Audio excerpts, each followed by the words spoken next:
Kembali di Net Bali, sambut tahun baru Imlek di kelenteng tertua di Bali Utara. Nah, bersembayang sambil diiringi dengan gamelan Bali atau yang disebut dengan gong gede.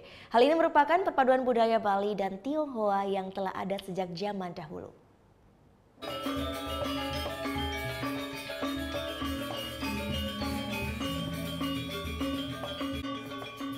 Alunan suara gamelan Bali terdengar dari dalam kelenteng Lingguang Kiong serta kelenteng Senghobio Singaraja yang berada di eks Pelabuhan Buleleng.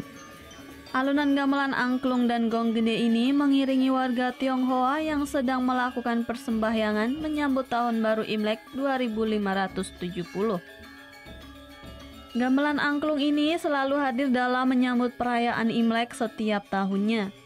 Ditampilkannya tabuh angklung dan gong gede ini merupakan akulturasi budaya Bali dengan budaya Tionghoa yang telah terjadi sejak ratusan tahun silam.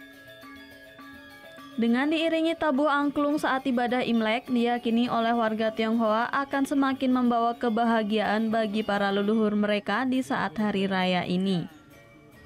Kenapa? Untuk mengantar dan persembahyaan kita ini biasanya begitu. Sebagai upah-upahan bayar orang bayar niat. Misalnya tahun ini saya bisa berhasil, saya akan nyumbang gong gitu loh. Ini semua antara Bali dengan Tionghoa itu sudah saling terkait sekali ya. Di Bali juga kan ada upacara pasti ada gong. Nah, sebenarnya begitulah. Kalau di Tionghoa katakan nggak ada, nggak ada gini. Diperkirakan ribuan warga Tionghoa di Bali Utara akan memenuhi dua kelenteng tertua di Buleleng ini. Sejumlah sesajen seperti canang, buah-buahan berupa apel dan jeruk dihaturkan warga di altar kelenteng.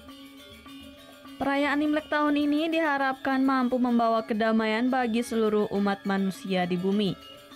Memasuki tahun politik, warga Tionghoa berharap Indonesia tetap aman dan saling menjaga toleransi. Putu Wijana melaporkan untuk Net. Oh iya beneran. Iya, oke. Nah, udah kan nonton beritanya? Jangan lupa di subscribe, di like dan juga di komen ya akun YouTube dari Net Bali. Terima kasih udah subscribe. Yang belum, jangan sampai lupa di sebelah sini nih. Notif subscribe.